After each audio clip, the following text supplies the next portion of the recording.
Hello tout le monde, ici le prof Marvel. Dans ma dernière vidéo, nous avons parlé des droits cinématographiques des X-Men et des mutants, et aujourd'hui nous théoriserons l'intégration de Nova dans le MCU. Ah Nova, cela fait depuis Infinity War qu'il fait parler de lui. En effet, il semble que Marvel Studios ait toujours planché pour intégrer le héros au MCU. Le teasing du personnage a commencé avec l'apparition du groupe des Nova Corps dans le premier opus des Gardiens de la Galaxie. Figurant comme un point d'entrée, Kevin Feige a par la suite révélé qu'un film sur le personnage était totalement envisageable. On a alors beaucoup théorisé quant à son apparition dans la phase 4. Sans compter le fait que les scénaristes d'Avengers Infinity War et d'Endgame ont révélé que dans les premières versions de l'histoire d'Infinity War, c'était Nova qui devait prévenir les Avengers de l'arrivée de Thanos sur Terre, suite à la destruction de Xandar par ce dernier. Cependant, cette idée a été abandonnée car le personnage n'avait aucun lien tissé avec les héros, que ce soit les Avengers ou les Gardiens de la Galaxie,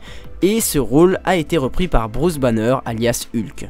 Enfin, la plus grosse déclaration de Feige reste celle où il dit que si Marvel Studios avait un tableau avec les personnages à gros potentiel pour les films, eh bien Nova serait dedans sans hésitation. Malheureusement, lorsque la phase 4 a été annoncée le mois dernier, eh bien aucun film Nova n'a été annoncé, on peut donc imaginer que ce film a été reporté pour la phase 5. Il ne fait donc aucun doute que le héros finira par arriver dans le MCU et personnellement je pencherai pour l'incarnation de Sam Alexander, simplement car le MCU se renouvelle avec le départ des Avengers originaux et comme j'en ai déjà parlé sur ma chaîne de nombreuses fois, les prochaines équipes pourraient être composées de jeunes personnes comme par exemple les Young Avengers. Ainsi, l'incarnation de Sam Alexander serait un bon compromis, étant donné sa jeunesse, il pourrait figurer parmi un des futurs membres des prochains Avengers, mais personnellement, je le vois plus intégrer les Gardiens de la Galaxie, car dans les comics, Nova est un des membres principaux de cette équipe, et dans les films, je pense que l'équipe a besoin de nouveaux membres après le combat contre Thanos dans Endgame.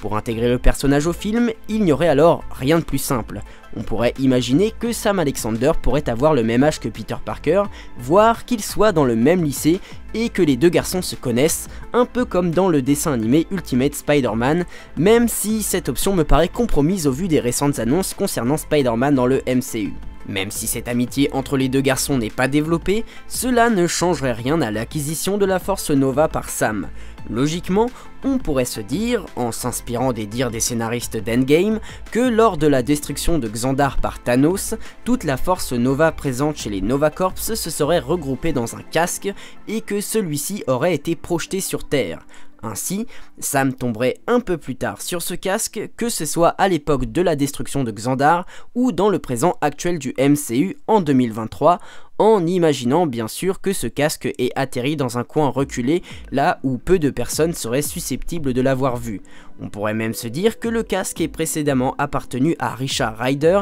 permettant d'intégrer les deux versions de Nova dans le MCU, même si techniquement celle de Richard serait morte.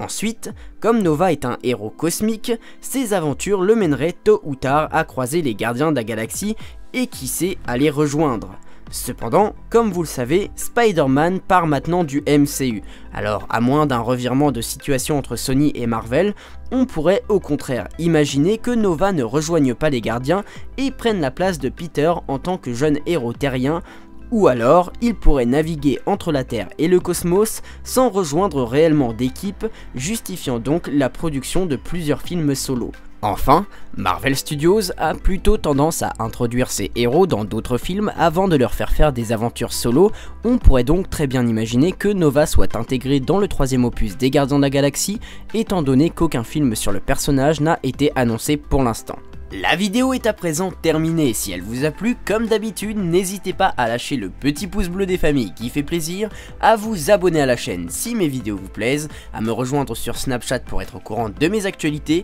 et à me soutenir en regardant quelques pubs sur Utip, ça ne vous coûtera pas d'argent, que du temps, et à moi ça me permet de financer du matériel. Quant à moi je vous dis à la prochaine pour une nouvelle vidéo, ciao!